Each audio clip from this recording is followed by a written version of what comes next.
अलिप्त राहण्याचं सामर्थ्य जर कशात असेल, करंटपणांपासून बाजूला होण्याचं सामर्थ्य जर कशात असेल, सदैव लक्षणपिंडाकडे उभी राहण्याचं सामर्थ्य जर कशात असेल, तर ते एकमेव हरिकथा निरूपण.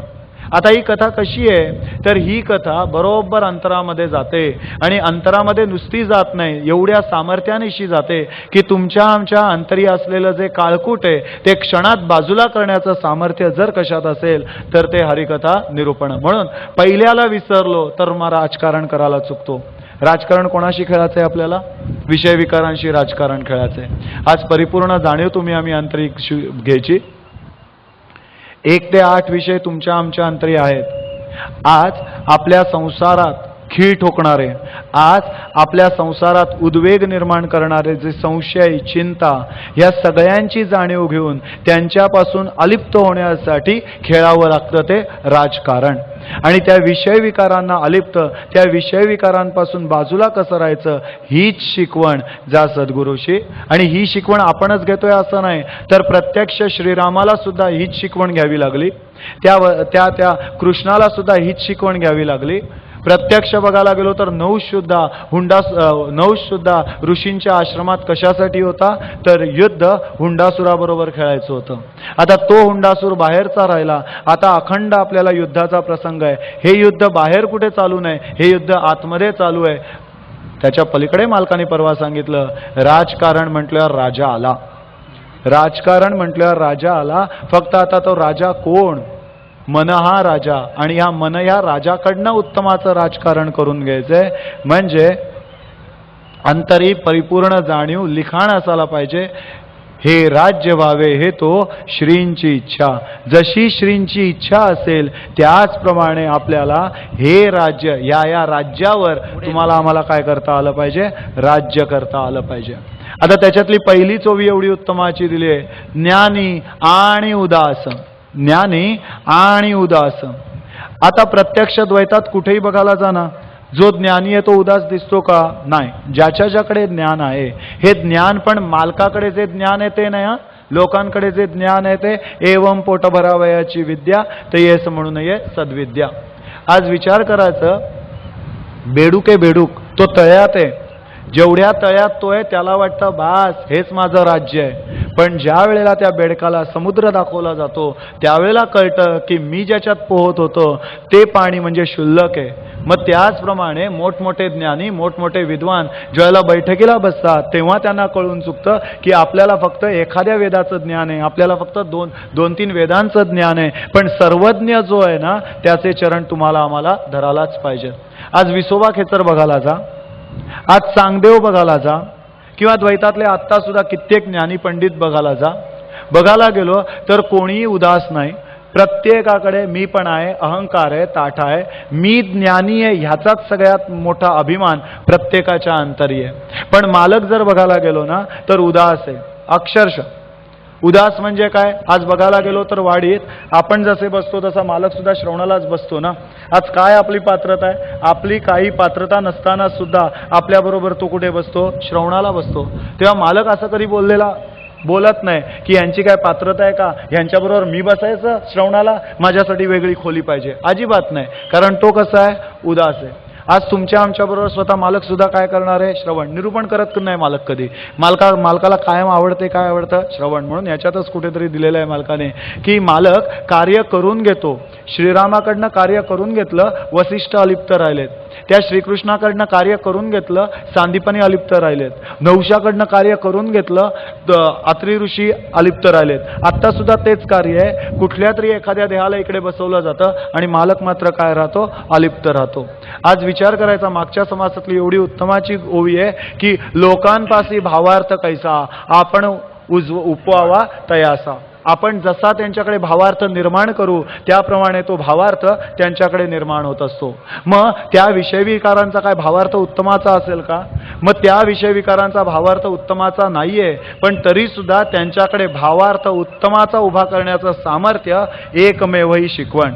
मग मालकाने परिपूर्ण जाणीव तुमच्या आमच्या अंतरी करून दिली. हा त्यांच्या अंतरी भावार्थ उभा करून द्यावा लागतो. लोभ आहे, लोभ वाईट नाहीये, पण लोभाच्या अंतरी भावार्थ उत्तमाचा उभा करून द्यावा लागतो. मला श्रवणाबद्दल लोभ उभा करून देता आला पाहिजे, मला उपासनेबद्दल लोभ उभा करून देता आला पाहिजे. क्रोध असावा पण भावार्थ मात्र बदलता आला पाहिजे. मला बैठकीत आल्यावर झोप कशी काय येते, मग तो क्रोध मला तिकडे लावता आला पाहिजे. माझ्याकडे मत्सर असावा, माझ्याकडे द्वेष असावा. कशाबद्दल द्वेष असावा, त्याच्याकडनं जर 2 वेळा उपासना उत्तमाची होते, मग माझ्याकडनं 2 वेळची उपासना का होत नाही? माझाच माझ्यावर मला काय करता आला पाहिजे? द्वेष. माझाच मला तिरस्कार करता आला पाहिजे. का तर मालक एवढी उत्तमाची शिकवण द्यायला आलेला असून सुद्धा मला मात्र ती उत्तमाची शिकवण घेता येत नाही. म्हणून लोकांचा भावार्थ कैसा आपण वाढवावा तैसा. आपण जसा त्यांच्या अंतरी भावार्थ उभा करू. आज साध आहे, मालक कधी बोलत नाही, मी करताय. मग आज आपल्या प्रत्येकाच्या अंतरी भावार्थ आहे काय? करता एक रघुनंदन.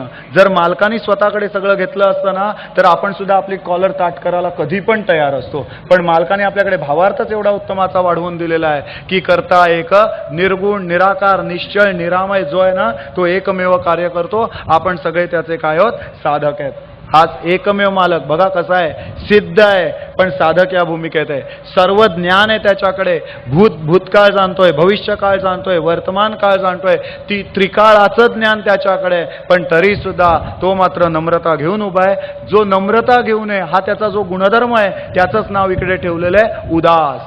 एकमेव जगात परब्रह्म असा आहे ना की सगळं ज्ञान त्याच्याकडे आहे, पण कधी मीपणा नाही, ताठा नाही, अहंकार नाही. उदासीनता तत्वता सार आहे. उदासीनता प्रत्येक वेळेला ही उदासीनता तुमच्या आमच्याकडे पण असायला पाहिजे. ज्या ज्या वेळेला मी बैठकीला जाईन, माझ्यासाठी हा परमार्थ, माझ्यासाठी ही बैठक, माझ्यासाठी हा समास नवा आहे, मला ह्याच्यातलं काहीही येत नाही, एवढी उदासीनता, एवढी नम्रता तुमच्या आमच्या पिंडाकडे असायला पाहिजे. ज्ञानी आणि उदास समुदायाचा हव्यास. आता हे सगळ्यात महत्वाचं आहे, समुदायाचा हव्यास. आता आपल्याला हव्यास कसला आहे आणि मालकाचा हव्यास काय आहे? मालकाचा हेतू काय आहे? मालकाला हव्यास काय आहे? समुदाय वाढवायचा. समुदाय म्हणजे काय? तर समविचारांचा उदय जिथे केला जातो, म्हणजेच आज्ञेची बैठक ती कशी वाढेल याच्यासाठी मालकाचा अखंड काय चालू आहे? अट्टास चालू आहे. आणि विचार एवढाच करायचा, हा परमार्थ अखंड वाढताय. आठवड्याला 2-2 नवीन हॉल तयार होत आहेत, याच्यावरनच विचार करायचा परमार्थाची वाढ. आणि हे फक्त रायगड जिल्ह्याचं झालं, हे फक्त महाराष्ट्र राज्याचं झालं. बाकी देशात आणि परदेशात परमार्थ कितीचा वाढतोय हे आपण जाणू शकत नाही, पण इकडे जर एवढा वाढतोय तर तिकडे सुद्धा वाढत असलाच पाहिजे. म्हणून ओवी दिली आहे समुदायाचा हव्यास. एवढा समुदाय गोळा केला याच्याबद्दल वाद नाही, पण कुठली अपेक्षा ठेवली का? तो कधी आपली उपेक्षा पण करत नाही आणि आपल्याकडनं कुठली अपेक्षा पण करत नाही.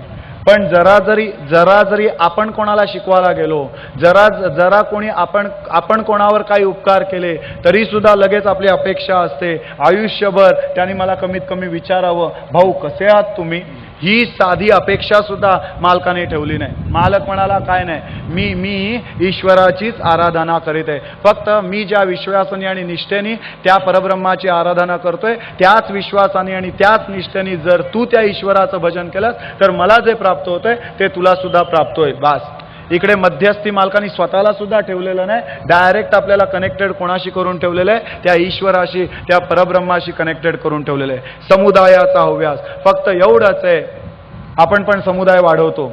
का वाढवतो? कुठेतरी माझा धंदा चालावा, कुठेतरी मला त्याच्यापासून फायदा व्हावा. पण मालकाने आपल्याकडनं काही न मागावे शिष्यासी, आम्हा मागे जगदीशासी भजत जावे. एवढ्या निस्पृहतेने आणि एवढ्या निष्कामतेने मालकाने कार्याला काय केली? सुरुवात केली.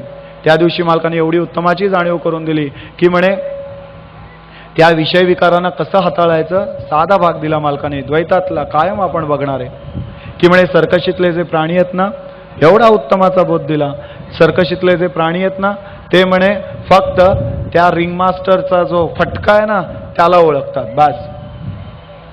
जर त्या फटक्याचा आवाज चुकला तर ते प्राणी ओळखतात की हा नकली आहे, आणि हा नकली आहे म्हटल्यावर त्याच्यावर काय करतात? अटॅक करतात. आपण नाही ओळखत तो नकली आहे का असली आहे, पण त्या पिंजऱ्यातले जे वाघ आहेत ना, त्या पिंजऱ्यातले जे सिंह आहेत ना, ते मात्र बरोबर ओळखतात की आज जो रिंग मास्टर आलाय ना तो नकली आहे, आणि मग अटॅक केलाच म्हणून समजायचं. मग त्याचप्रमाणे विचार करायचं, मी ज्ञानेश्वर म्हणून जो सजून आलेला आहे, मी तुकाराम म्हणून जो सजून आलेला आहे, आपण एक वेळ बधीर होतो, आपल्याला एक वेळ भ्रम येतो की खरोखर ज्ञानेश्वर आहेत का नाही. पण विचार करायचं, अशांनाच नंतर पोलीस कचेऱ्या करत बसाव्या लागतात. याचा अर्थ काय? अंतरीच्या लोकांनी ओळखलं की यांनी ज्ञानेश्वरांचा वेश केलाय, पण प्रत्यक्षात ज्ञानेश्वर नाही, त्याच्यावर उलटा अटॅक केला आणि पोलीस कचेरी दाखवावीच लागली. आज आम्ही साधा विचार करायचा, खरा जो रिंग मास्टर आहे ना, तो मस्तपैकी त्या प्राण्यांना स्टेजवर बोलवतो, त्या प्राण्यांकडनं कार्य करून घेतो आणि नंतर परत त्यांना आतमध्ये पिंजऱ्यात पाठवतो. एवढं वर्म दिलं त्यांना स्टेजवर आणणं सोपं आहे, खेळ करून दाखवणं सोपं आहे, पण त्यांना परत पिंजऱ्यात पाठवायचं असेल ना, तर जातीचा रिंग मास्टरच लागतो. एकदा का रिंग मास्टरनी फटका मारला, त्यांना नाही फटका मारत, नुसताच आवाज करतो, पण एकदा का त्यांनी फटका मारला, एकदा का आवाज केला की बरोबर सगळेच्या सगळे प्राणी जिथून आलेत त्या पिंजऱ्यामध्ये जातात. आणि एकदा का पिंजऱ्यामध्ये गेले ना की तो पिंजरा बंद पण करायची गरज नाही, तो पिंजरा कुलूप लावायची पण गरज नाही. जोपर्यंत रिंग मास्टर परत बोलवत नाही तोपर्यंत सर्कशीत कार्य करायला ते मध्ये लुडबुड करतच नाहीत. ह्यालाच म्हणतात ते राजकारण. त्या विषय विकारांशी मालकाने एवढं उत्तम राजकारण आतमध्ये ठेवलेलं आहे ना, त्या कामाचा वापर योग्य, त्या क्रोधाचा वापर योग्य, त्या लोभाचा वापर योग्य, पण बाकीच्या वेळेला मात्र बरोबर मालकाने त्यांच्यापासून तुम्हाला आम्हाला काय ठेवलेलं आहे? अलिप्त ठेवलेलं आहे. आपण समुदाय वाढवायच्या नादी लागायचं नाही, आपण आपला समुदाय वाढवायचा नाही. ज्याचा समुदाय आहे ना त्याची ओळख मात्र तुम्हाला आम्हाला करून देता आली पाहिजे.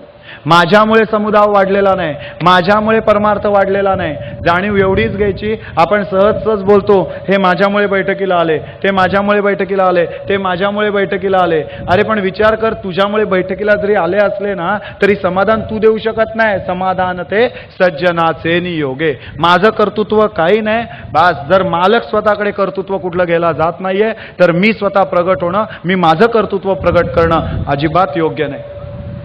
हीच शिकवण आज बघायला गेलो तर बाहेर शिकवण आहे, नाही असं नाही, शिकवण आहे, पण ती शिकवण काय करते?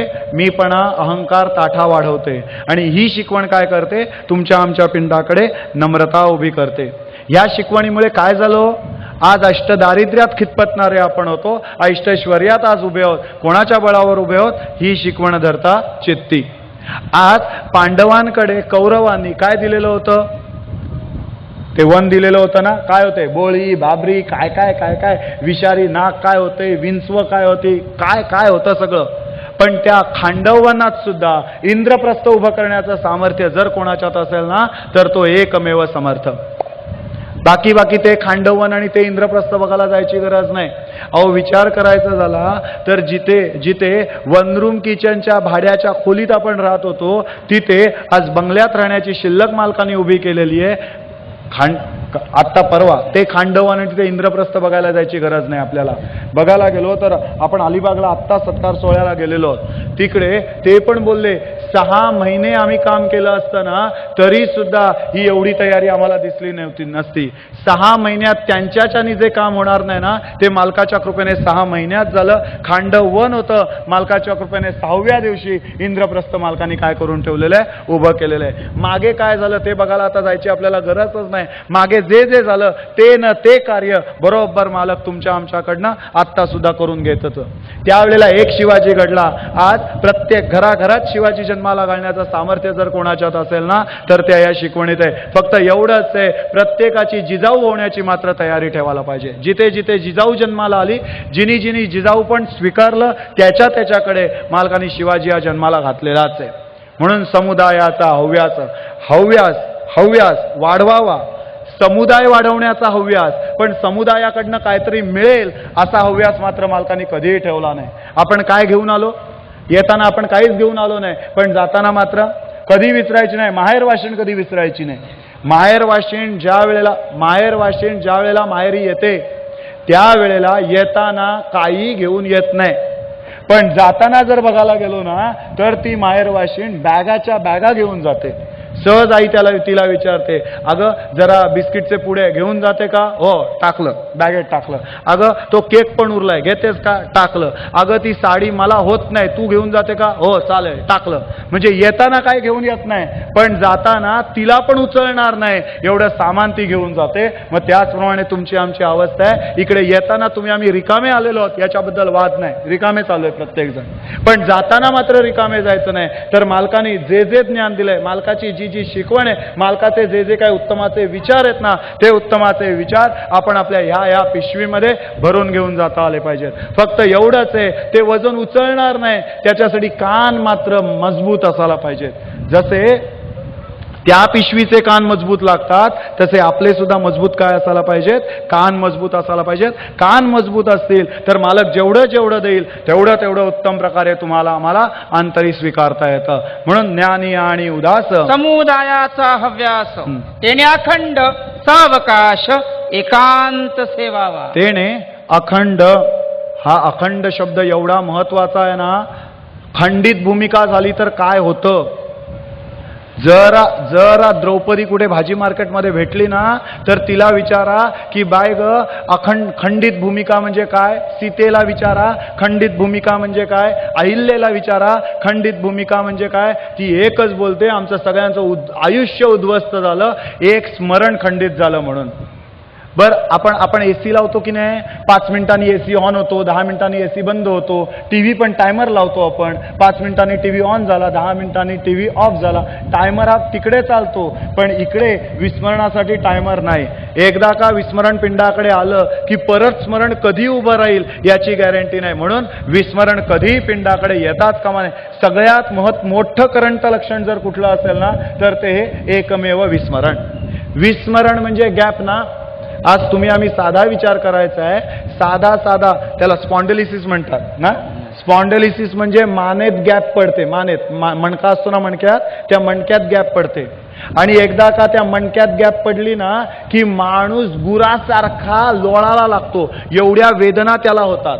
मग मणक्यात जर गॅप पडली तर एवढा लोळतोय, स्मरणातच जर गॅप पडली तर त्याची अवस्था तरी काय होईल? मग ती गॅप पडणार नाही, ते विस्मरण पिंडाकडे उभं राहणार नाही. याच्यासाठी अतिदक्षता तुमच्या आमच्या पिंडाकडे असायला पाहिजे. म्हणजे सुरक्षा सप्ताह 7 दिवसासाठी असतो तो नाही, कायम स्वरूपी आपण कसे असायला पाहिजे? सुरक्षित. कारण अखंड सुरक्षित ठेवणारा कोण भेटलेला आहे तुम्हाला आम्हाला? मालक भेटलेला आहे. काय सुरक्षितता ठेवली बघा. डोळे या काय म्हणतात त्याला, वाट्या आहेत ना, या वाट्यांमध्ये डोळे कसे आहेत? सुरक्षित. हा मेंदू आपला कवटीमध्ये कसा आहे? सुरक्षित. हे फुफ्फुस आपल्या हृदयाच्या छातीमध्ये कसं आहे? एकदम सुरक्षित.